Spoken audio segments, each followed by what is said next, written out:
Welcome back to the bench. It's a bit of a different bench though, isn't it? Last time I uploaded a video where I was doing anything like this was when we were still in our shop. It's a bit far and few between doing videos, primarily because, trying to find staff that hang around for a long period of time is a bit difficult out where our shop is.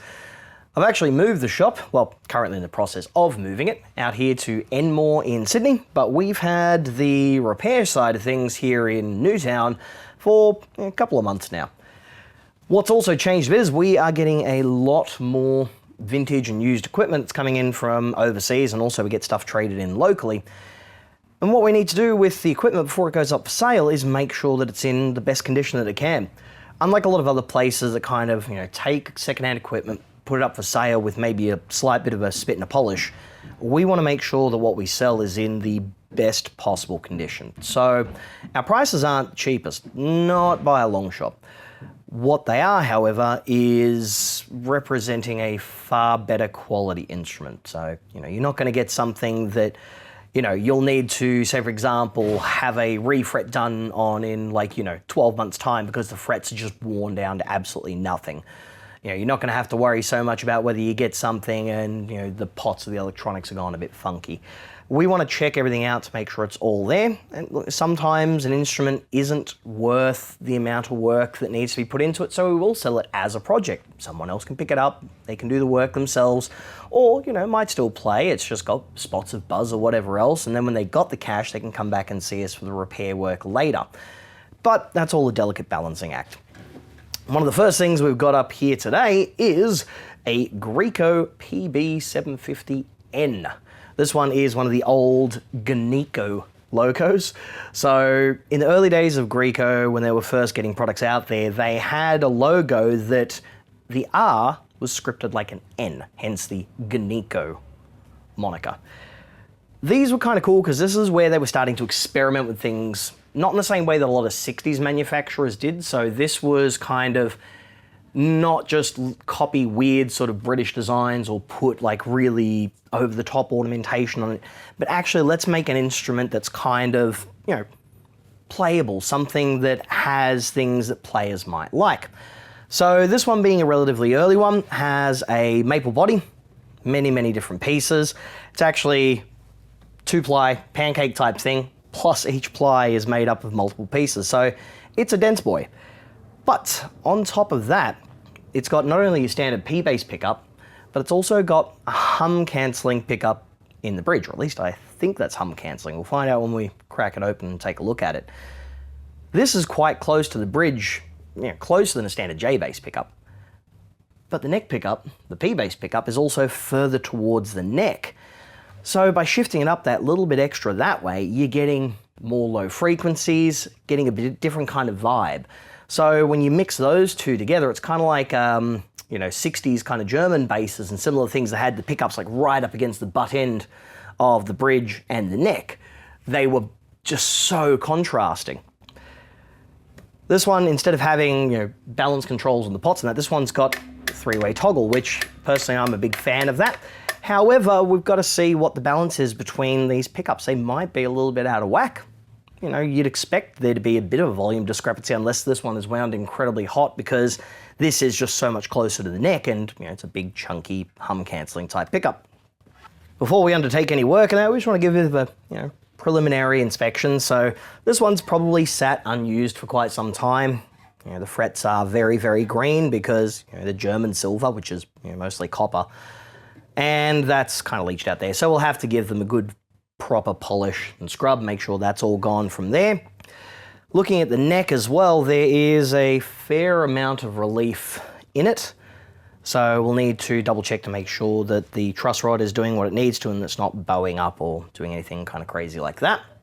Looking up towards the headstock side of things, that looks like it's something on the finish, but it's actually from the inside of the case, so that'll polish off easily.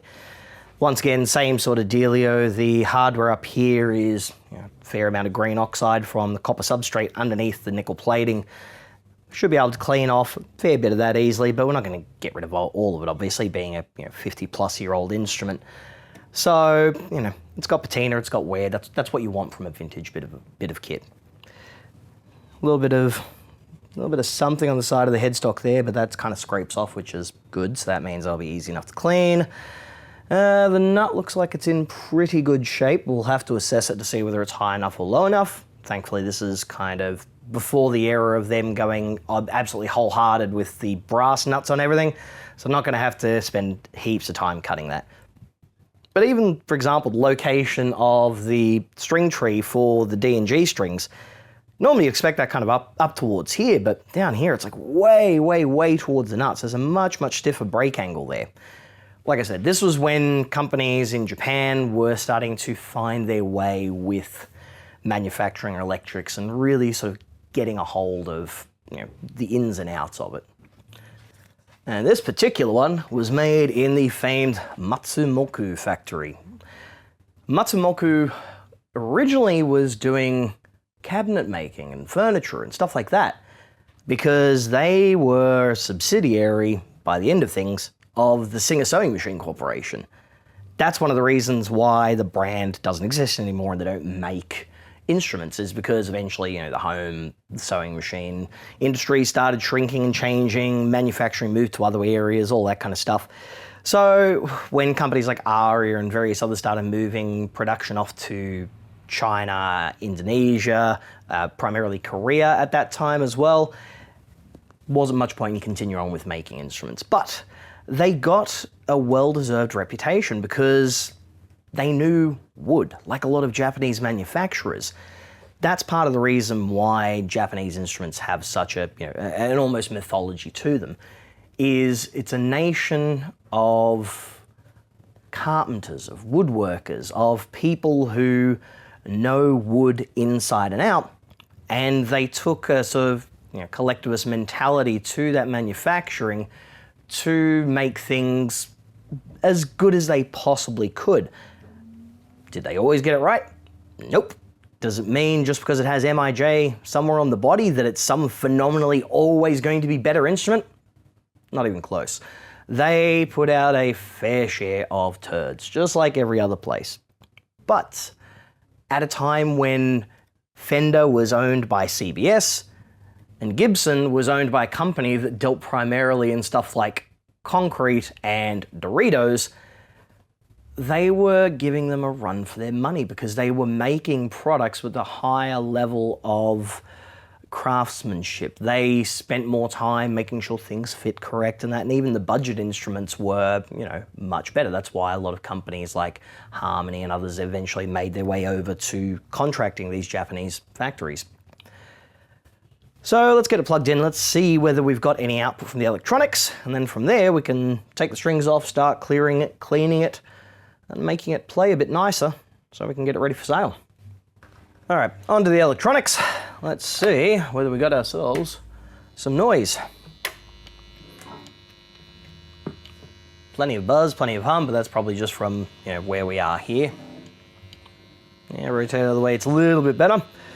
So starting on the bridge pickup. Yep, neck pickup. Whoa, that's thumpy. And of course in the middle. Cool. How are the pots? Oh, scratchy. Okay, so the volume control is working. Tone control is working, but crusty. Input jack is getting replaced. Switch. Surprisingly good condition. Nice. All right, let's get the strings off it. Let's get these frets sorted and let's check the next step. Before I go taking the strings off and checking everything there, I want to make sure that the truss rod adjuster works. This one's nice because it's actually on the end of the fretboard, but it's got a route there to be able to get the tool in and a cutaway in the pick guard. Forward thinking. Only problem is it's a very stumpy opening. So thankfully, whoever owned this previously was nice enough to leave the original toolkit. So this is from when the base was new. It actually comes with a little tiny, weird, stumpy Allen key. Perfect for fitting in where it needs to fit into, so I don't have to go and cut one down on the grinder. If I take this here, pop it in, find my keying, come on, there we go. All right, excellent. So it's definitely turning nice and freely, which is good. So when it comes time for me to actually get strings on and get it all set up, I'll put the neck into a bit of a back bow first with some clamps and the likes, and then ratchet down the tension on it. That way I don't have to fight the tension of the strings, and I'm not going to make any problems for it, because it is realistically a 50-odd-year-old bass, so I don't want to stress it more than it needs to be stressed. So once we've gotten the strings off, just getting them off was a bit hard, because these tuners are, oof, if you can hear that,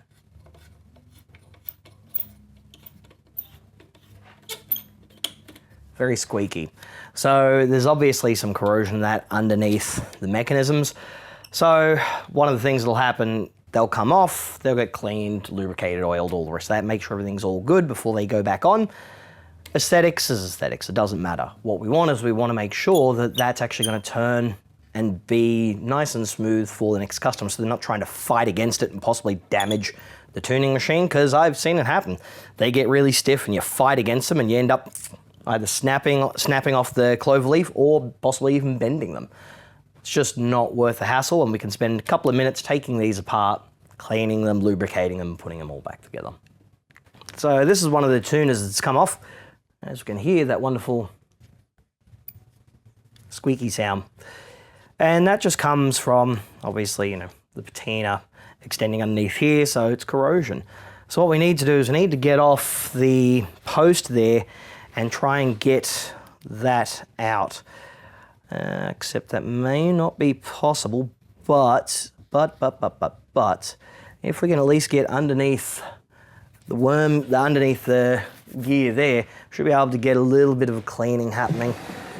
So I'm gonna get a bit of a chunkier tool. What size is that? Is that a, no, smaller than that. So it is still just a standard, no, it might be number 3.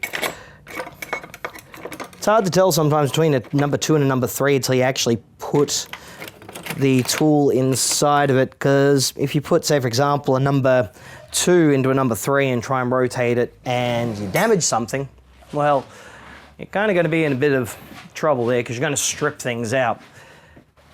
Same goes if you try and put a number 3 into a number 2 and it doesn't go all the way in, you're going to turn it and it's just going to rotate around quickly in the top. So upon confirmation, that is indeed a number 3 bit. So much like a Marshall head when you're going to remove them, use the right size so you don't strip them out. Same goes here. So we got that out, we got that out. Plonk that on out the bottom there.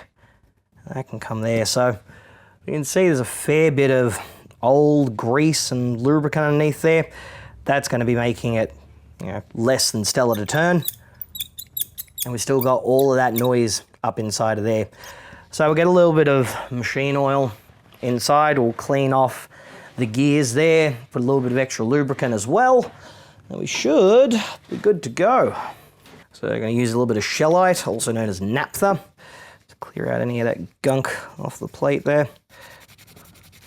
Nice, there we go. And on that side too, try and get as much of it off as we can.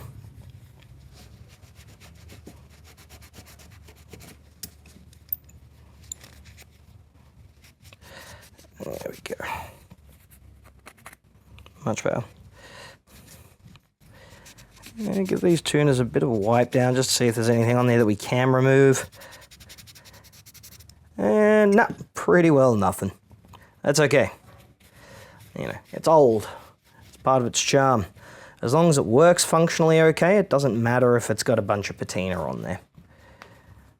Clear that one off. Clear this gear off as well. That nice and clean. Excellent. All right. That one can come off too. A little bit there. Excellent. So we take a little bit of machine oil, a little bit of 3-in-1. Doesn't have to be much. It's a penetrating type oil. It'll get where it needs to get to. Then we give it a couple of rotates. Listen to that, straight away. Look at that, turning smooth as anything. I can literally, like that, like butter. So don't give up on a tuner just because it looks ugly. Because what you want is something that's going to be nice and clean and easy to use like that. But it looks kind of cool. So once we've got things cleaned and oiled and lubed, look at that, like a charm. They are going to work an absolute treat once they're on the instrument. So there's no play in them, nothing fiddly. You know, I've seen new tuners that aren't that nice. One down, 3 to go. So we now got some nice tuners that are turning as they need to, nice and smoothly. Now we're going to turn our attention to the fretboard. I want to get it all cleaned up first because there is some build up and detritus and that on here. It is lacquered maple, so it should be relatively easy to clean, depending on how long, of course, this gucks that on. So all I'm using now is just a microfiber cloth with a little bit of naphtha, shellite as we call it here in Australia, aka lighter fluid, all of that. I apologise if the camera is shaking because where our workshop is located, the floor is not exactly very stable. It's kind of, you move on one side of the workshop and you can feel it on the other. Which is most annoying because there are some times where I've got to, do things on a pretty solid surface and I've got to kind of compensate for it as best as I can. Awesome, so this stuff's all coming off quite nicely, which will make our next step, which is polishing and cleaning up these frets, quite easy. There we go. Awesome. So that's a nice, clean, shiny board. What I want to check though is I want to see if there's any lifted fret ends on there. There's a couple of ways you can do it. The way I like to do it is with sound. So if I start up from sort of the upper frets here and I use something to tap on them, I should be able to hear a nice solid ring across each of the frets. It shouldn't go thunk. The pitch shouldn't drop dramatically as I move from one side of the fret to the other. So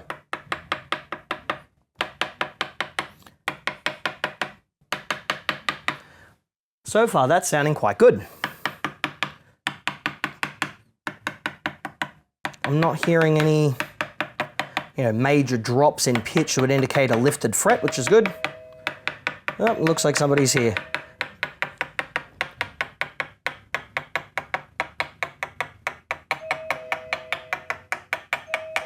Excellent. So if we take a listen to one of the frets here and we give it a bit of a tap, and we go from side to side, that's a nice, clear sound. So there's nothing that makes me immediately go, all right, there's a loose fret, it's lifting up. If you've got a loose fret and it's lifting up, what happens is the sound goes from to more that. A lower sound, less high harmonic content because it's being, it's being stifled. It's being muffled by the fact that it's acting like a spring. I'm going to give a quick check to them as well just to make sure that there's no high ones. So of course I'm going to do that with one of our fret rockers just to check. That we're good there, good there. This is looking pretty good for an instrument that's this old, to not have any frets that are ridiculously high, to not have any that are loose. I'm seeing 10-year-old guitars that don't even have frets in as good condition as these. Yep, nice. I think we're on a winner here, which is good. Next step, of course, is to get them polished because they do have this, green oxide on there.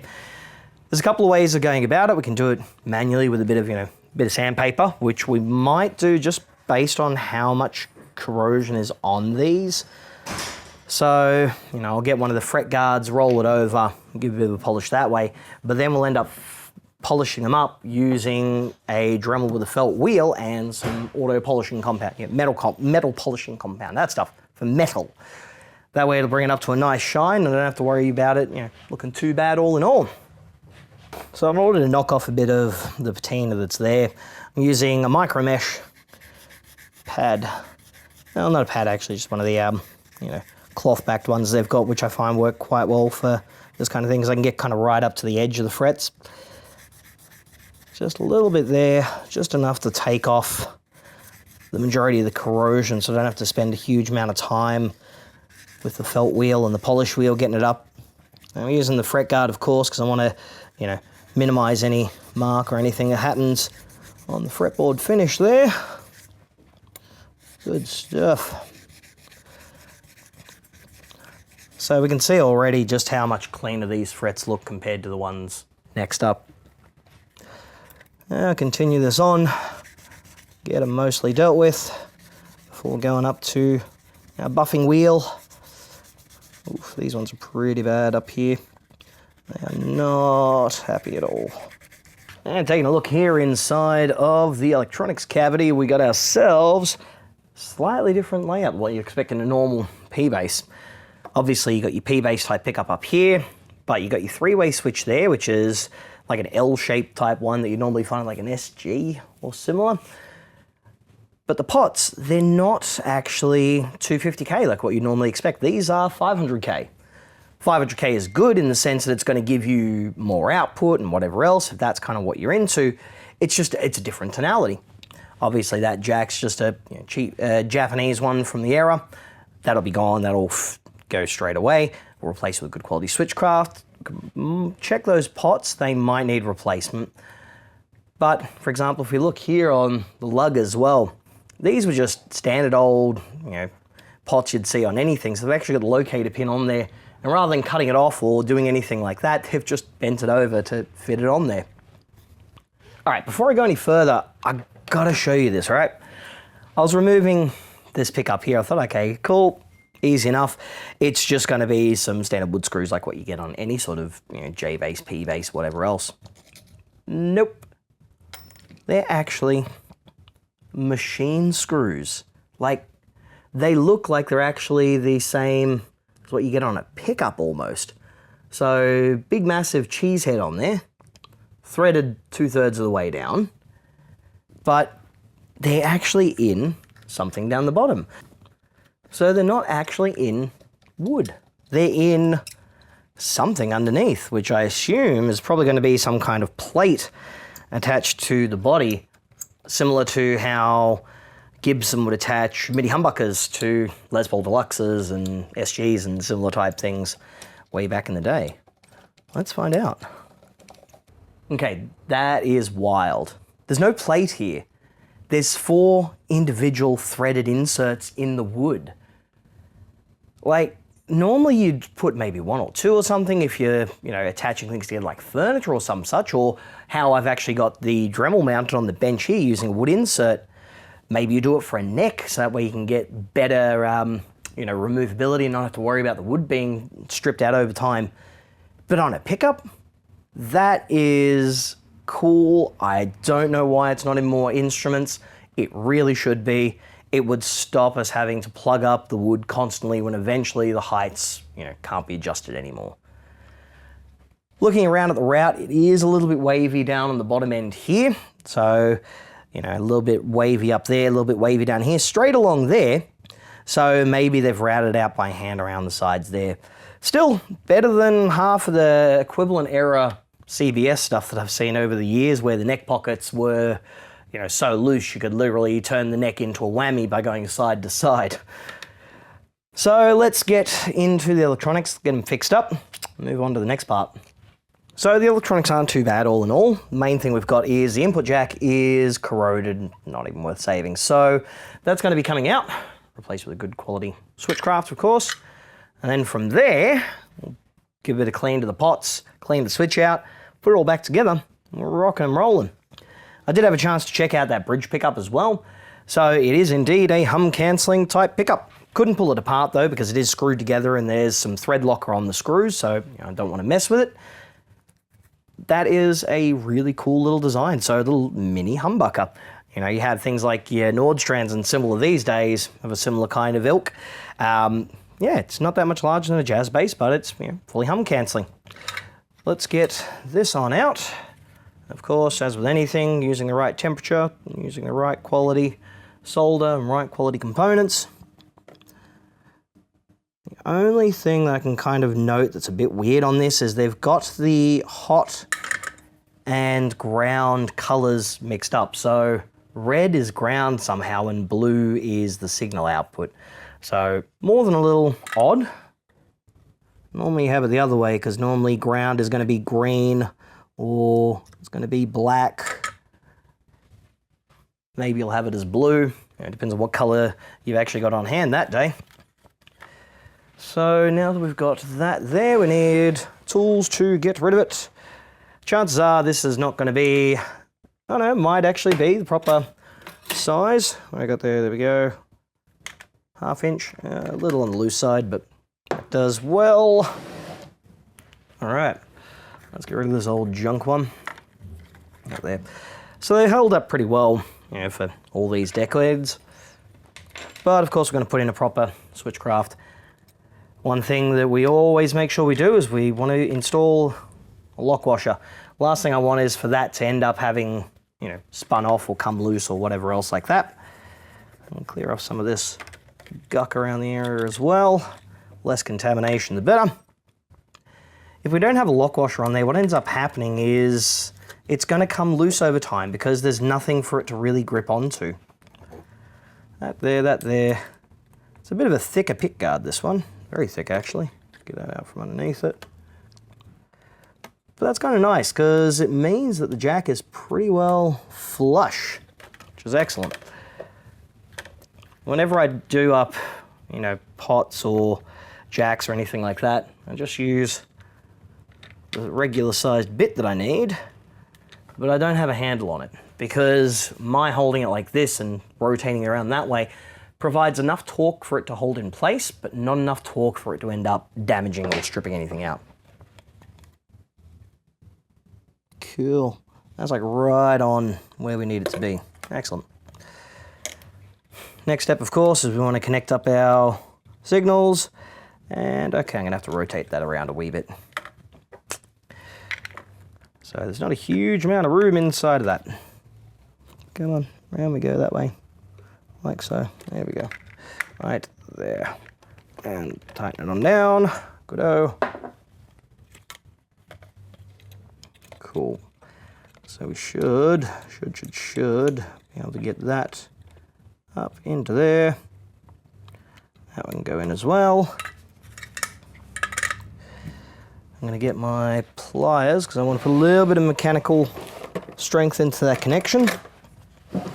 Wherever you can, put a little bit of a J-hook or something similar on your connections. It's just, you know, it's best practice because that way you've got not only your connection from the solder, but you've got your mechanical connection as well, courtesy of, you know, friction from, in this case, a J-hook. There we go. Compress them down a little bit. Make sure that's all nice and clean. A little bit of solder there. We want enough heat for the solder to flow nice and cleanly. That's a solder joint that's going to hold for many, many, many, many, many years. Go around there. Go on the outside on that.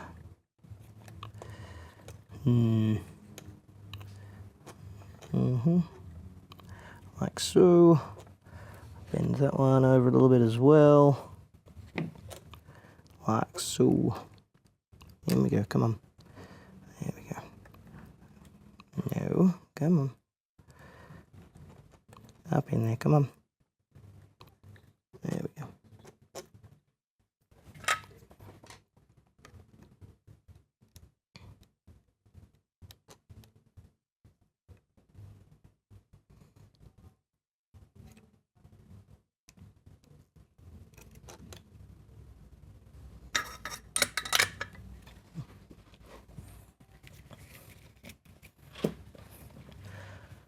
Awesome.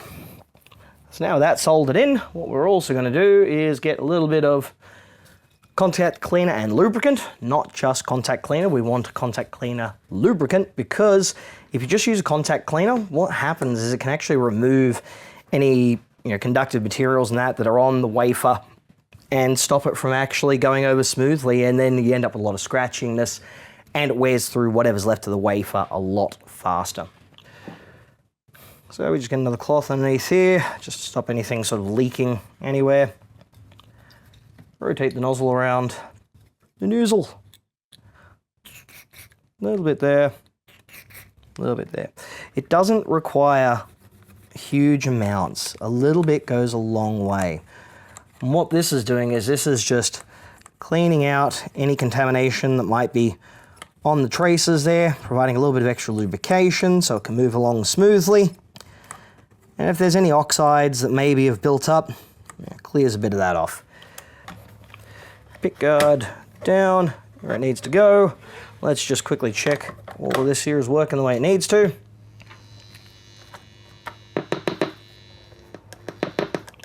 Much better. So now we've gotten rid of all of that nasty hash. Cool. Bridge plane is still connected. A lot of people ask, why is this noise always there? You know, I have to touch the strings. That's completely normal. What that is using you as a reference to grounds to minimize the effect of this being an aerial. So if you buy an instrument, you plug it in, and the only way it stops buzzing is when you put your hands on the strings, don't worry, that's normal. That's perfectly okay. With the electronics dealt with, and of course we've got the frets all polished up now. They look to be nice and level. Tuning machines are dealt with.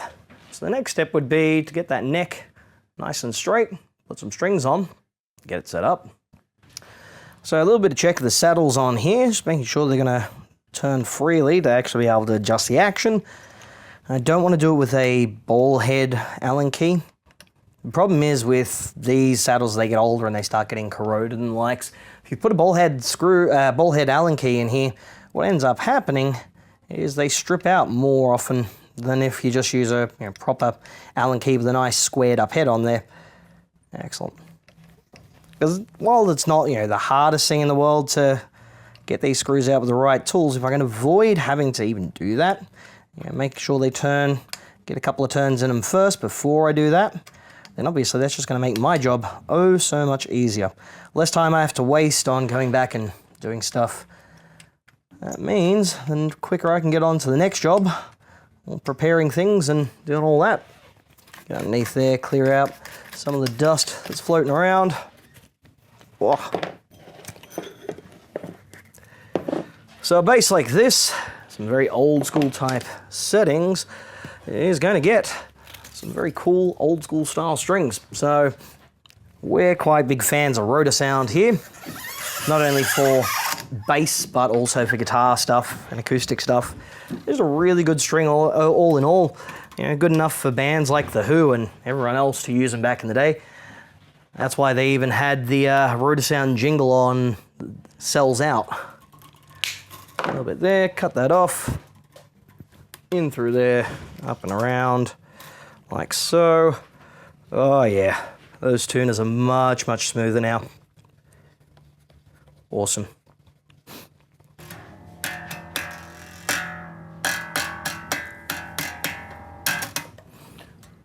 Bit of a stretch in there. It's not stretching the strings as such, it's just seating it against where it needs to be seated. Because when you wind the string around the tuning post, it's not going to make full contact until it gets stretched. So when you stretch it and it locks it in against the post, that's going to minimize any tuning instabilities or issues that you might have there. That's why you don't want to do 5-6 turns around a post when you do a guitar. 1.5 to 2 is plenty, because if you do too much, then that clock spring factor is even worse. Instead, what you end up with is a bunch of winds on there that get loose or get tight, depending on how often you bend or tune up or tune down or use a trem or whatever. It's one of the things that makes locking tuners great, is because you don't wind anything around the post. It's just straight up to it and bent around like so. Next string there.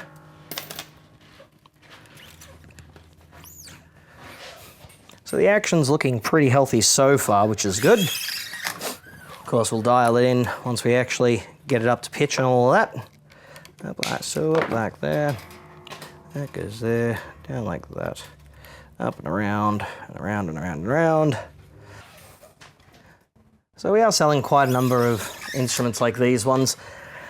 Not only because you're getting really, really good value instruments for their price point, but just generally speaking, a lot of people want something on the older side. They want something that's vintage. They want something that's cool. They're not going to be able to afford, a 60s Fender or, an 80s Gibson or anything like that. But instruments like these, you can still afford them. And on the plus side, they don't have the, the terrible build quality of some of the instruments of a similar sort of era. Excellent. So, strings on, now we get it up to pitch. Using good old-fashioned Peterson Strobo Plus HD. Always been a fan of strobe tuners just because you can use them for setting intonation better. Whoop, too far. Stay. They're as accurate as you're able to read them. That's the main thing. So unlike a standard sort of needle type tuner that it kind of averages the noise, averages the signal that's coming out, this one you read it and you're the one that makes a call on whether it's in tune or not. Now in order to actually get it into set up like state, I want to make sure that the neck's straight while it's actually up in the playing position. Because gravity, especially in a bass, is really going to affect how that truss rod's going to act. So still need a little tiny bit more in that truss rod. You can also push it back a wee bit. I'm using a bit of a fulcrum here. There we go. Like so. Excellent. So it shouldn't need a huge amount.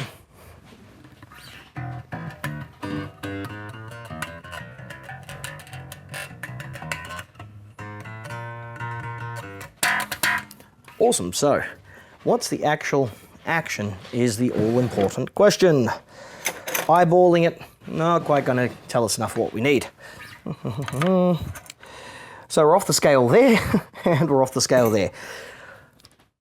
So given this is kind of like a 70s style bass and that, I assume there's going to be a lot of sort of either blues rock or sort of classic rock players that'll go for this, or the stoner rock guys. Like the stoner rock guys will love this because that pickup's a little further north and you got the one in the bridge. Throw some crazy gain at this thing, fuzz it up, throw it into like an orange Terror amp or something like those, and it's going to sound mean. What I might do is, I haven't got a huge amount of room on these saddles, a little bit, maybe not as much as we need. I'm going to shim up that neck.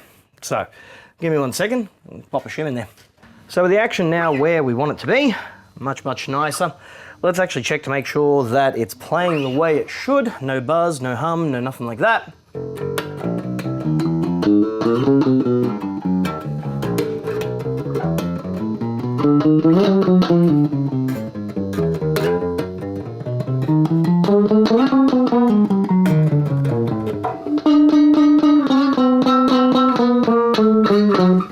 Now that is a bit of a weird sound, but thankfully it's a pretty easy solution. So, what that is the pickup here is way too close to the pickup. Let's try that again. This pickup is way, way, way too close to the strings. I can't tighten that down anymore, so I'm gonna have to take the pick guard off and take a look inside there to see if maybe there's some foam or something underneath that's a bit too tall. Hopefully that is easy enough to deal with. Otherwise, I'm gonna have to shim the neck back further, which is not ideal, but it's either that or you lose all access to your upper sort of notes there, because with the string being that close to the pole pieces, it not only vibrates against them, but it also, the magnetic field interrupts with them. So it causes a kind of a doubling effect. Even if we go to just the bridge pickup, it still sounds kind of out of tune with itself. And it only happens as you go further up the neck. So let's take the pick guard off, let's take a check under there, see if there's going to be a simple solution. So once I got the pickup out, sure enough, two pieces of, well, not even so much rock hard, just very, very dense foam. was no compression in them. So it's two pieces of closed cell polyfoam, which I use myself for a bunch of things, but that stuff is abnormally hard. Will not compress. Put in some new ones. Let's see how it sounds now. That there.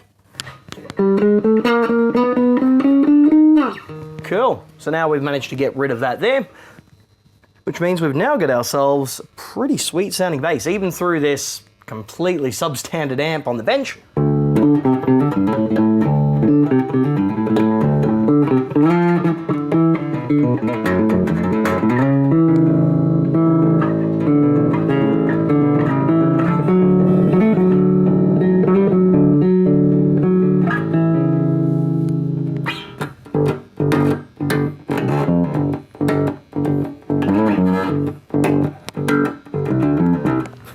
I want to keep putting my thumb there where the P bass pickup normally is, and it's not there. Have to move it up either a little further or a lot more down. And because I'm playing on the bench here as well, you know, no strap, none of that, so you're not going to get any sort of crazy virtuosic type playing from me. A little bit of pick, see how it sounds.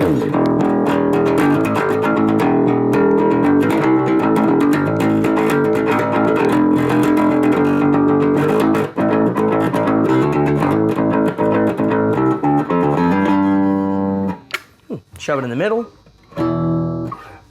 give it a bit of a tune, new strings and all that.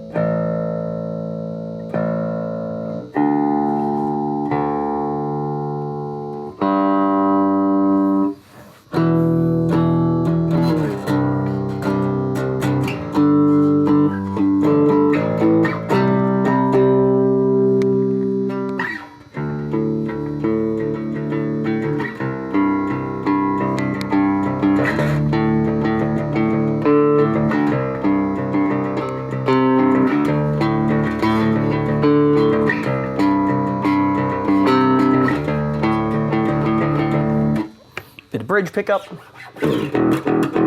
Whoa.